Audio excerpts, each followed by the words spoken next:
नमस्ते दोस्तों, कैसे हैं आप सब। एक मीटिंग के लिए निकलना था। उससे पहले पुस्तक जो आजकल मैं पढ़ रहा हूँ मेरे हाथ लगी, कुछ पन्ने उलट रहा था। उलटते उलटते मुझे एक भावना आई कि ये कॉन्वर्सेशन जो मैं पढ़ रहा हूँ ये आप सभी के साथ मुझे साझा करनी चाहिए। थोड़ा जल्दी में हूँ तो सुनिए। Hardly had the master finished when the senior's bulky frame appeared at the entrance of the eyrie and seemed to shut out the air and light. And it flashed through my mind for the instant that the figure at the entrance was no other than one of the two archdemons of whom the master had just told us. The senior's eyes struck fire, and his beard bristled as he advanced towards the master and grabbed him by the arm, attempting evidently to drag him out. I have just heard the awful vomitings of your vile mind. Your mouth is spout of poison. Your presence is an omen of ill.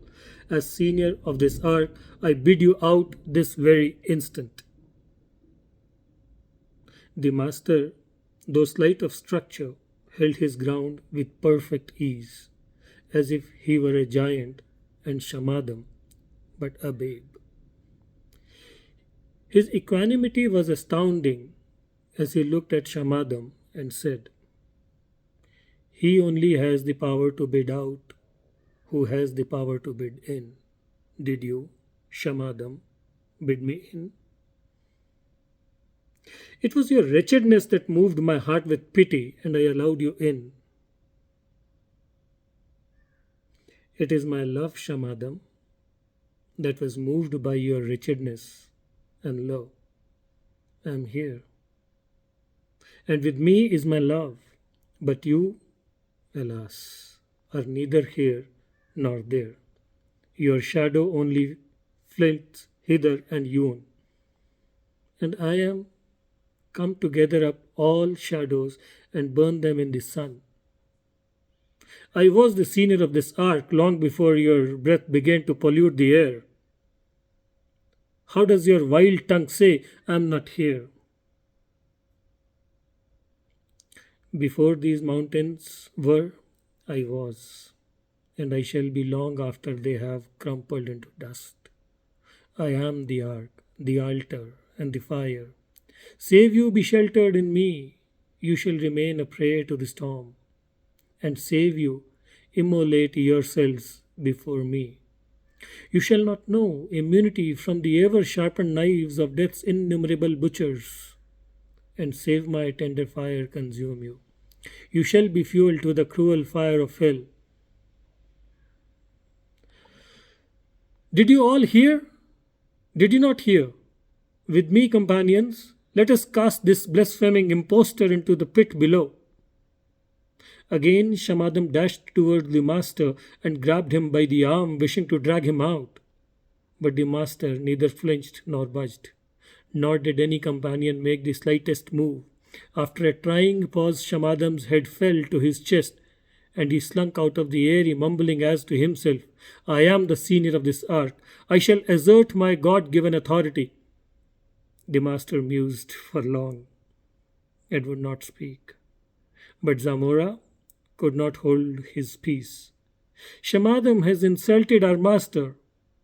What would you, master, that we do with him? Command us, and we shall strike. Pray for Shamadam. My companions, that is all I would have you do with him. Pray that his eyes may be unveiled and his shadow lifted.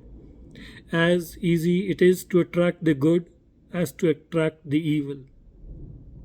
As easy to be tuned to love as to be tuned to hate. Out of the boundless space, out of the vastness of your hearts, draw blessings on the world. For everything that is a blessing to the world is to you a blessing. Pray for the good of all creatures. For every good of every creature is your good as well. Likewise, the ill of every creature is your ill as well. Are you not all as moving rungs in the infinite ladder of being? Those who would mount to holy freedom's sphere must mount perforce upon the other's shoulders, and they, in turn, must make their shoulders rungs for the others to mount upon. What is Shamadam but a rung in the ladder of your being? Would you not have your ladder strong and safe? Attend then to every rung and keep it safe and strong. What is Shamadam but a stone in the foundation of your life? And what are you but stones in his and every creature's edifice of life? See that Shamadam be a faultless stone if you would have your edifice entirely free of fault. Be faultless yourself, that those into whose lives you may be built may have their edifice without a fault. Thank you. You are equipped with no more than 2 eyes. I say to you that every seeing eye, whether on earth, above it, or below it, is an extension of your eye. To the extent your neighbor's sight is clear, to that extent your sight is also clear. To the extent your neighbor's sight is dimmed, to that extent your sight is also dimmed. In every blind man you are deprived of a pair of eyes that otherwise would reinforce your eyes. Preserve your neighbor's sight, that you may see the clearer. Preserve your own, that your neighbor may not stumble and block perhaps your very door. Zamora thinks Shamadam has insulted me. How can Shamadam's ignorance ruffle my understanding? A muddy brook can easily muddy another brook. But can a muddy brook muddy the sea? The sea shall gladly take the mud and spread it in its bed, and give the brook clear water in return. You can defile or sterilize a square foot of the earth, perhaps a mile. You can defile or sterilize the earth. The earth accepts all men's and beasts' impurities and gives them in return sweet fruits and fragrant flowers and grains and grasses in abundance.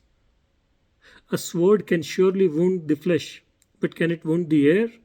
However keen, of edge and strong the arm behind it. It is the pride of mean and narrow self, begot of blind and lustful ignorance, that can insult and be insulted, and would avenge the insult with an insult and wash away the filth with filth. The pride-ridden and self-intoxicated world shall heap up injuries upon your heads. It shall unleash on you the bloodthirsty hounds of its tattered laws, its putrid creeds, and moldly honors. It shall proclaim you enemies of order and agents of chaos and doom. It shall bestrew your roads with snares, and shall bedeck your beds with nettles. It shall sow curses in your ears and spit contempt upon your faces. Let not your hearts be faint, but like the sea be broad and deep, and give a blessing unto him that gives you but a curse. And like the earth be generous and calm, and turn impurities of men's hearts into pure health and beauty. And like the air be free and supple, the sword that would wound you would finally tarnish and rust. The arm that would harm you would finally weary and halt. The world, not knowing you, cannot contain you. Therefore, shall it receive you with a snarl? But you, knowing the world, can contain it. Therefore, must you allay its wrath with kindness, and drown its calumny in loving understanding, and understanding shall carry the day. So taught I Noah, so I teach you. Thereupon the seven dispersed in silence, for we had come to know that every time the Master concluded with these words, so taught I Noah, it was a signal that he wished to speak no more.